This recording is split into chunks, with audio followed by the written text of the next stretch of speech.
मान लो एक इंसान के पास सब कुछ था। नौकरी थी, घर था, पैसा था। फिर भी रात को नींद नहीं आती थी। क्यों? क्योंकि एक चीज़ थी जो बैलेंस नहीं थी। और जब कोई चीज़ बिगड़ती है तो बाकी सारी चीज़ें धीरे धीरे टूटने लगती हैं। तुम भी शायद यही फील करते हो। सुबह उठते हो थके हुए, रात में काम करते हो पर खुशी नहीं, रात में सोते हो पर दिल भारी रहता है। ये तकलीफ नहीं है, ये कमी है एक बैलेंस की। और आज मैं तुम्हें बताऊंगा वो चार चीज़ें कौन सी हैं जिन्हें बैलेंस करना बहुत ज़रूरी है। और वो चार चीज़ें हैं आर्थिक, सामाजिक, शारीरिक और आध्यात्मिक। ये चारों एक साथ चलती हैं और एक भी अगर रोक लो तो बाकी तीन भी रुक जाती हैं। अब सोचो एक सेकंड के लिए, स्टीव जॉब्स के पास दुनिया की सबसे बड़ी कंपनी थी, अरबों की दौलत थी, लेकिन उन्होंने अपनी ज़िंदगी में एक बात सीखी।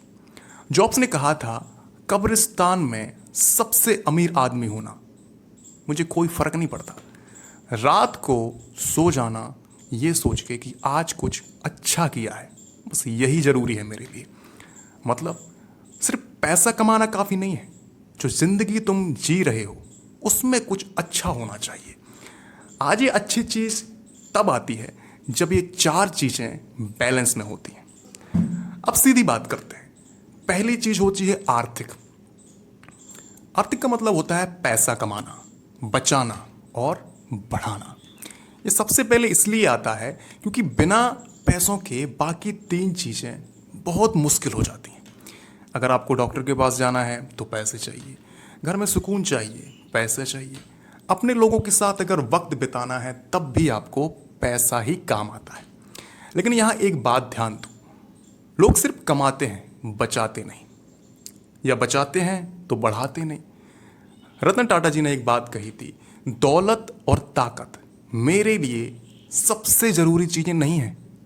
मतलब पता है इसका क्या? उनका ध्यान सिर्फ पैसे पे नहीं था, काम पे था, और ये फर्क पैदा करने पे था। और पैसा खुद ब खुद साथ आ गया।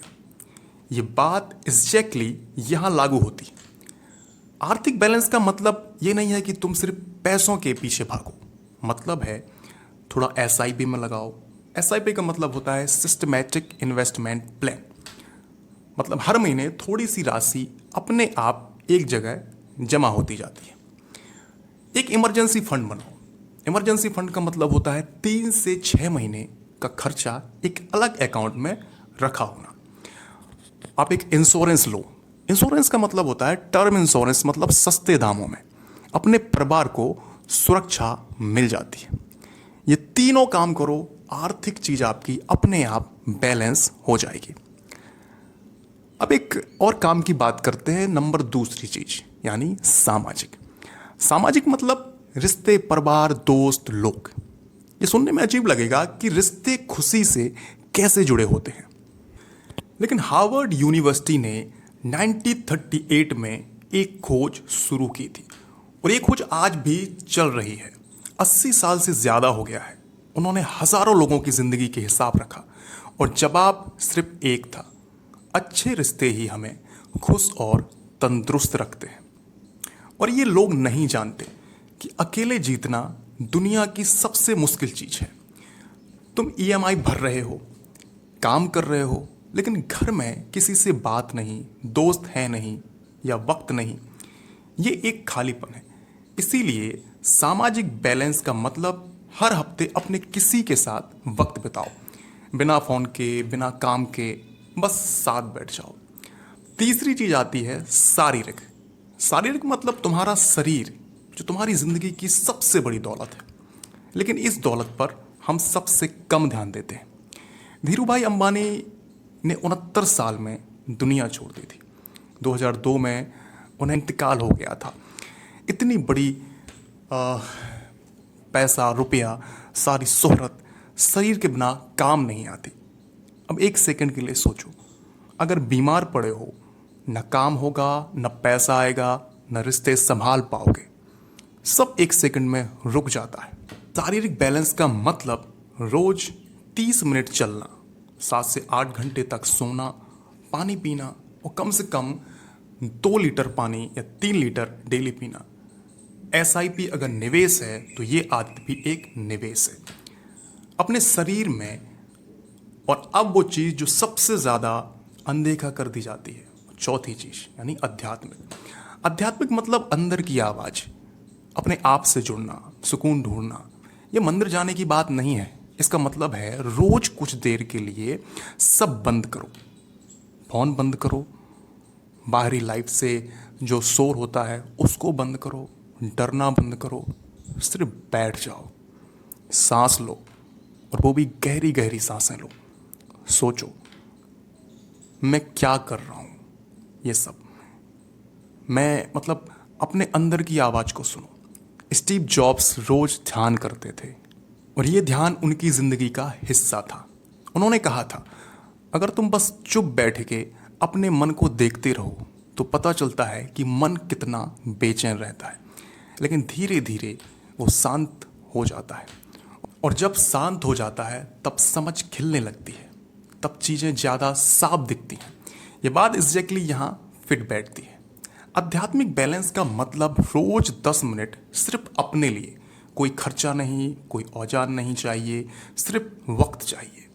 अब एक सेकंड रुको, ये चारों चीज़ें एक दूसरे से जुड़ी हैं। अगर पैसा नहीं तो चिंता रहती है, चिंता है तो सेहत बिगड़ती है, सेहत बिगड़ती है तो रिश्ते खराब होते हैं, और रिश्ते खराब होते हैं तो अंदर से टूटा हुआ सा फील होता है, और जब अंदर से टूटा हुआ फील होता है फिर कुछ भी काम नहीं करता।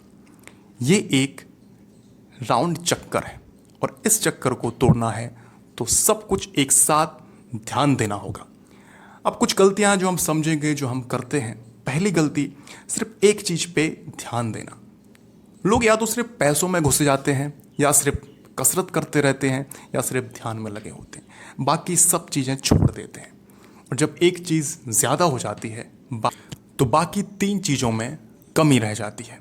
दूसरी गलती, शुरू करना और छोड़ देना। ये चारों चीज़ें रोज की आदत है, एक दिन किया 2 दिन नहीं, कोई फायदा नहीं होगा। तीसरी गलती, दूसरों से अपनी तुलना करना। दूसरों की आर्थिक चीज़ें देखते हो, अपनी सामाजिक चीज़ें भूल जाते हो। दूसरों का शरीर देखते हो, अपनी सेहत अनदेखा कर देते हो। दूसरों से तुलना करने से बैलेंस नहीं मिलता। बैलेंस मिलता है अपनी ज़िंदगी पे ध्यान देने से। अब सीधी बात बताता हूँ क्या करना है। पहला काम, हर महीने का एक छोटा हिसाब बनाओ, कितना आता है कितना जाता है, सिर्फ लिखना शुरू करो। दूसरा काम, हर हफ्ते एक बार अपने किसी करीबी के साथ बैठो, बात करो, सुनो। तीसरा काम, रोज 30 मिनट बाहर जाओ, चाहे चलना हो या कुछ और, शरीर को हिलाओ ढुलाओ। चौथा काम, रोज सुबह उठकर 10 मिनट चुप बैठो, कोई कुछ मत करो, बस चुप बैठो और आराम से सांस लो, गहरी गहरी सांसें, थोड़ा मेडिटेशन करो। बस ये चारों काम एक साथ करो धीरे धीरे और फर्क खुद दिखेगा। और ये बात याद रखना, खुशी कोई मंजिल नहीं है, खुशी एक बैलेंस है। रतन टाटा जी ने कहा था जिंदगी में उतार चढ़ाव बहुत ज़रूरी है, क्योंकि ईसीजी में सीधी लकीर का मतलब होता है कि तुम जिंदा नहीं हो। और ये बात एग्जैक्टली यहाँ पर लागू होती है। आर्थिक, सामाजिक, शारीरिक, आध्यात्मिक, ये चारों रोज थोड़ा थोड़ा, बस इतना ही करना है। तो ये था हमारा आज का वीडियो। अगर आपको ये वीडियो पसंद आया हो तो उसे लाइक कीजिए, और अगर आपकी कोई डाउट हो तो हमें कमेंट कीजिए, और सब्सक्राइब करना बिल्कुल ना भूलना।